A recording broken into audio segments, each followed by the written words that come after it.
Hi, my name is Jun. In this video, I'm going to explain the compute shader in the Directx 11.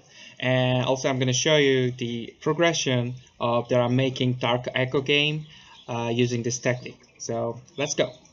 I'm going to implement compute shader in it.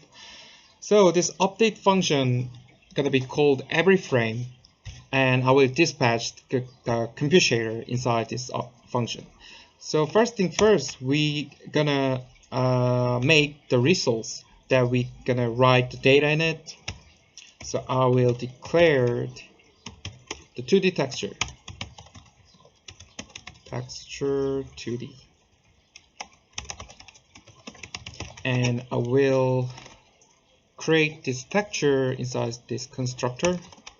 The first, we need description for it. To the texture description.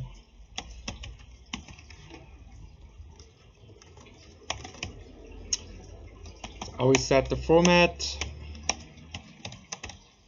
and width is about 960 and height is the same.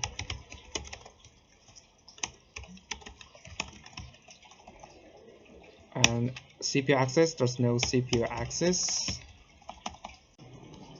And I'm not going to use any anti-aliasing, so I just set the default for the sample description. And set the usage is just default because it's just going to be used inside GPU. And now we create texture. Pass this description. I'm not gonna set any initial data in it. Now we create the texture, and now we're gonna create the binding view because the shader access these results through this binding view instead of just accessing directly. So first we declared the unordered access view, and in this constructor, after creating texture, and we need a description for this binding view as well. So set this unordered access view description.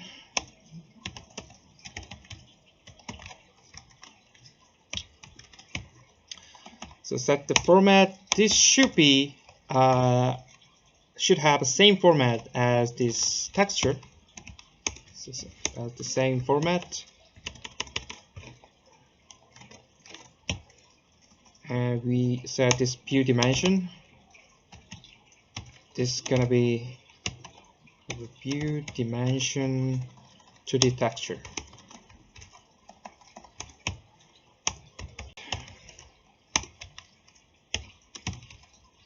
Unordered access view, unordered access view. Pass the texture that we're gonna bind.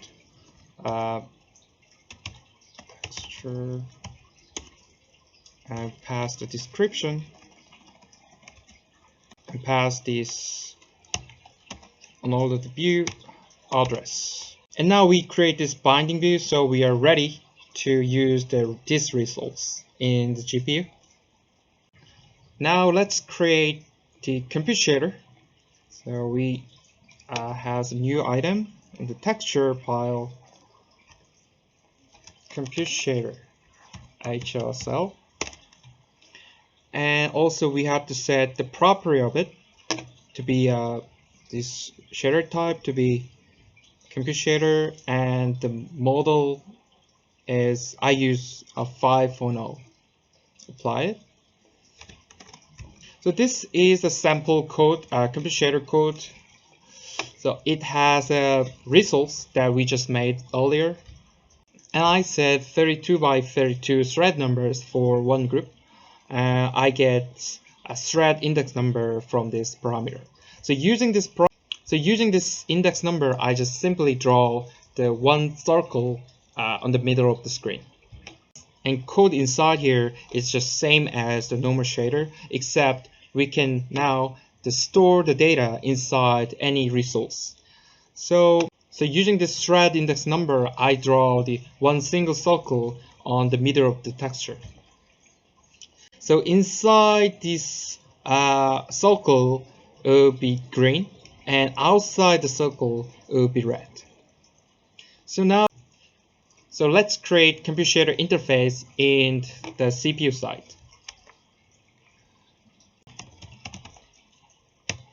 Shader.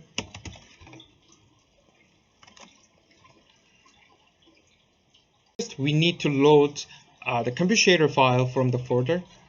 So for this, we have to include this dist3 compiler header and this library, so that we can use you pass the path to the computer shader, and we need a blob.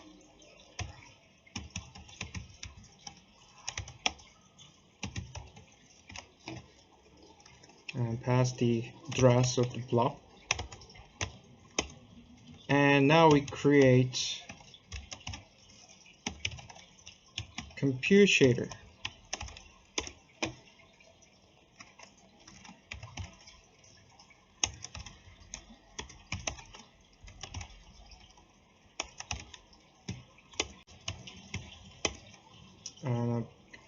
Compute shader. Now we create compute shader. And also, when you're allocating any interface from COM, I recommend you to use this COM pointer, so that this pointer gonna deallocate this interface whenever you don't use it anymore. But for now, just leave it like that. And now let's set the compute shader into the pipeline. So device context compute shader set shader. Pass the compute shader here.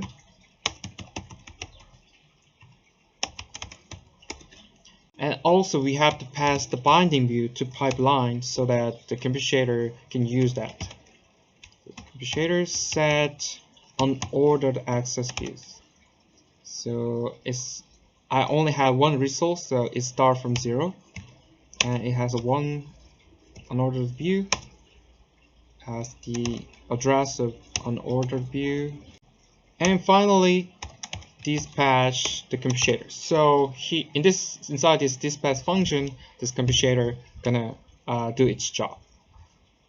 So the thread. So for this, we have to set the thread group number, and my texture is 960 by 960, and this compute shader take 32 by 32. So I think we can just divide 960 by 32 and 960 by 32, and Z is the one. And now we are inside the graphic debugger, and it's showing our 2D texture after compute shader calculation. So it draws the circle in the middle of the texture, and it works well. So this was the basic implementation of the compute shader in the Directx. And from this point, I will show you the progression that I'm making the Dark Echo game using these techniques. So I just hope you enjoyed.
So this is the first step of my project, and this picture is showing the things that I have to do.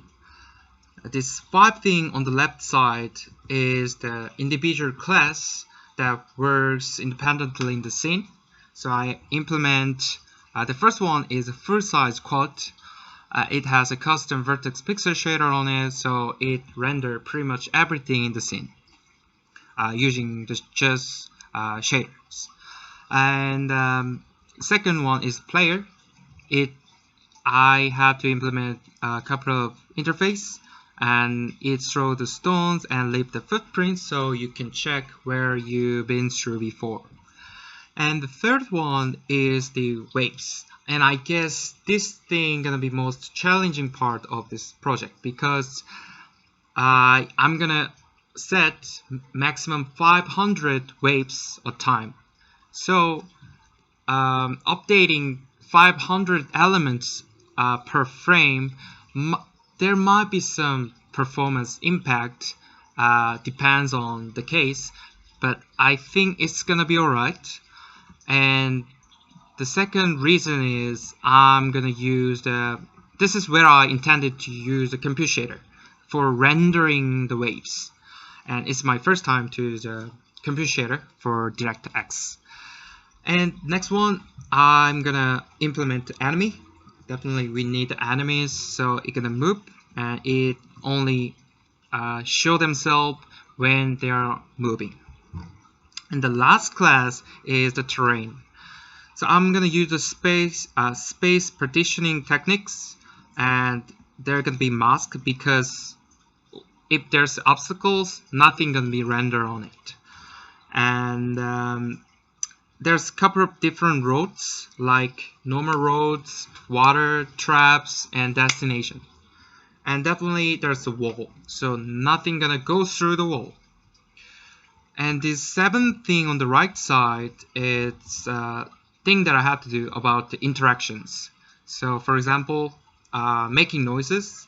So player gonna make the noises, so I access the player, and the noise is the waves. So whenever player makes the noise, the player class gonna call one of the function of the wave, and then wave class gonna make the waves. So this is all thing that I have to do for this project, and I guess it might take about 1 month. Today is the May 24th, but I'm not really sure because, as I said, I'm not really used to Directx, but let's see what will happen. Hello, today is the 29th May. It's bit nighttime, so I'm gonna be really quick. As you can check the picture on the screen, I implement the screen quad and the player, and the one interaction task between the screen quad and player. So now I can't run, walk around, and throw the stone, and leave the trace behind, and also set the transparent on it. And when the player is moving, the camera and screen quad is following the player. So the player in this window, player looks like it's just staying in the middle of the screen. So by now it took a lot of time for figuring out this transformation structure of this project. So what I did was I implement this transform class, which has position, direction, scale. So we can get word metrics by this properties. And I also made this camera class so we can get this common view metrics. So every object gonna inherit this transform class, so it can get its own word metrics, and also get this common view metrics.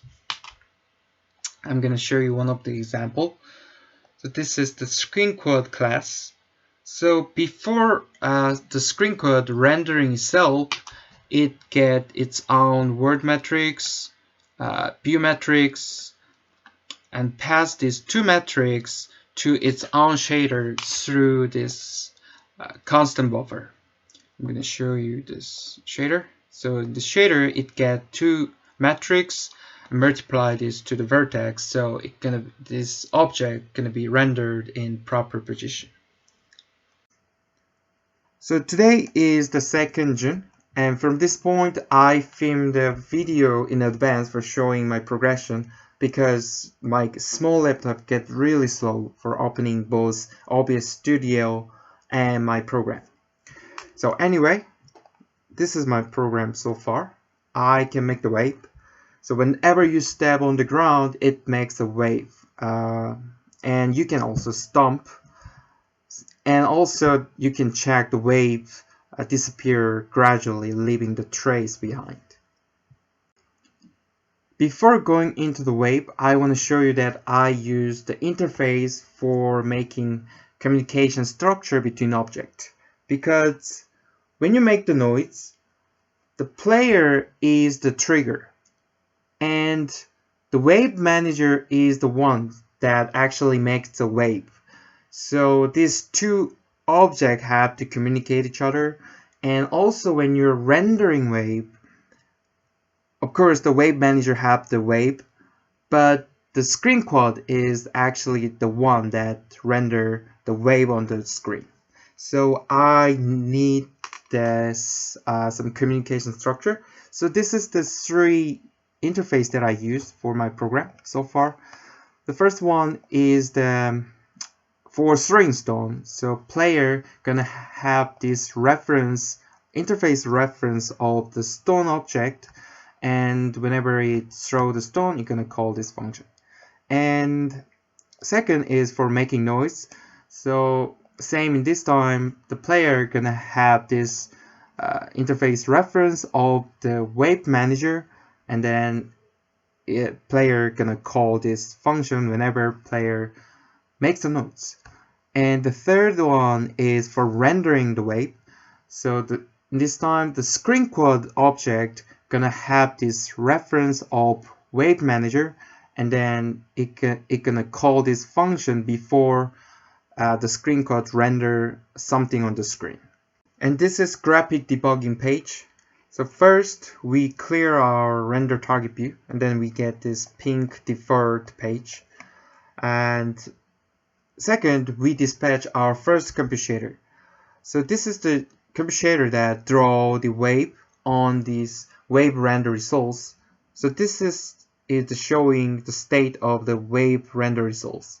It has, you can check the size here, it has about 3000 size, and you can check this compute shader did its job pretty well. And next time, this second compute shader subtract the second per frame into this wave render results. So here, when I click one by one like this, you might be able to check the color is slightly get darker. And we draw the steps and any geometry that need to be drawn. And the problem now is, you might notice when the wave is moving, it actually teleports from point to point, and the speed of it is really fast. So it doesn't look like it forms a smooth trace, but it forms just multiple dots on the same line. So I think I have to fix it to have more smooth trace. And I guess I can just reduce the speed of it, or I can implement custom anti-aliasing shader, but I'm not sure how I'm gonna fix it. So see you next time. So it's another day. As you can see here, the wave looks more smooth, and I also implement the map space. So the map has some rect area, circle area, and this blue area, which is the water, and this red, which is the trap, and this is the destination, which has a white wave on it. I used the two-way for improving my wave. The first one, I just reduce the speed of it, and second one, I optimize the program so that it has a more high frame per second, and then the computer is going to draw this wave more continuously so that it looks like the smooth line instead of just dots from point to point. So for optimizing it, I use the culling. You might notice the waves only can happen inside this area, which means in the runtime, spending time for this outside area is totally wasting. So by letting the computer spend the time and do calculation just for this inside space element, and it dramatically reduced the total amount of calculation. This is computer that I added. This optmask is for 2D texture for culling. This wave render results is the big size 2D texture that I just showed you earlier that covers whole map. And this inside the main function, all what I did was I add this first two code. So this branching gonna call unnecessary thread not to access this wave render results to the texture, and it dramatically reduced the frame time of this computer. And I guess it's because this wave render results, this big size to the texture, is for both reading and writing. So that's why accessing these wave render results might take some time. And this optmask is just for reading, and the usage type is immutable. So by the trade-off of it, it has fast accessing time. Just by accessing these really fast results, we can just call out unnecessary thread. And this picture is showing the frame per second differences between before optimizing it and after optimizing it. So before optimizing it, which is doing calculation for whole size 2D texture, it has about 14, 15, I think it's millisecond, like 15 millisecond frame time. And it has about 88 frame per second. And after optimizing it, so I let the computer only spend the time for necessary part, it dramatically reduced the frame time to like 1/3 of this previous version. The frame per second is about 215. And now I'm trying to implement the effect that player being blocked by this map shape. So let's say this is the map shape, and then player can just walk around this inside this area. This is just walkable area. But the problem is if you walk alongside the edge, you can find out the half of the player is kind of being outside of this walkable area. And I thought this looks not that good. So the way I intend to use is kind of making some abstract area for each space. So for this rect space, I make some smaller abstract area which is real walkable area. So player only walkable this area, and then it looks like player just around just inside this original space. But it has another problem in it. That was, let's say we want to make some maps shape something like this, and then you need two shape. First one is the circle, second one is the rect, and then of course, as I said earlier, the walkable area gonna be some like smaller area of this original and the smaller area of this rect. And the problem is it makes this kind of annoying part. The player walk alongside the edge end up being blocked by something which doesn't make sense. So today is 10 June, and this is progression so far. Sorry for this low frame per second now, because this OBS Studio is filming, but without it, it has, in the release mode, it has about 230 frame per second. Anyway, I just fixed the problem. The player can walk around anywhere he wanna go and blocked against any wall. And even if the player walk alongside the edge, nothing gonna block the player. It just smoothly walk alongside any edge. And you might notice this greeny part is walkable area. So what I did was I generate another list that holds spaces just for walkable area. So I had to place these walkable spaces so that these spaces only stay inside these original spaces. And most importantly, the waves are now reflecting against the wall with the least performance cost. When we calculate the blocking of player and the multiple reflection of the waves, we can only just do the calculation for two spaces, which mean by that you don't have to calculate the whole spaces on the map for the multiple waves and the player inside this cell. So that's why this program still maintains the reliable frame rate, even though this calculation happened only inside the CPU. This is very short video clip. I found out while I'm implementing enemy, I found that there's another way to optimize my program efficiently. So you might remember that I'm using this big size texture for the wave fading out effect. So each element have their own specific wave color information in it, and the compute shader each frame subtracts each specific color information of all necessary elements by some common float variable, which is second per frame in my program. So this picture is showing how the subtraction works for all necessary elements in the texture. Each column indicates one single element in the texture, and each element have their own specific wave color information in it.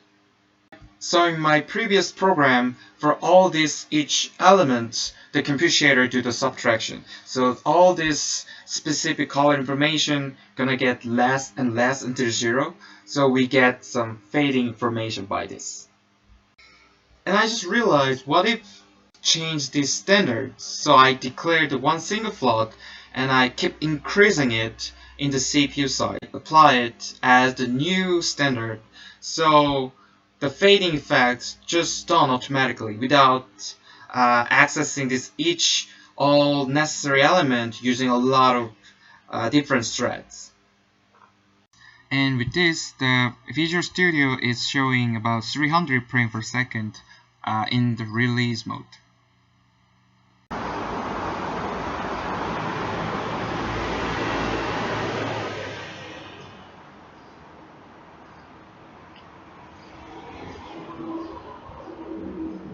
So finally, this is the last progression clip, and today is 15 June and it's been about 3 weeks. So there's an enemy in the map. So enemy can detect the wave and remove the wave and chase the original position of the wave now.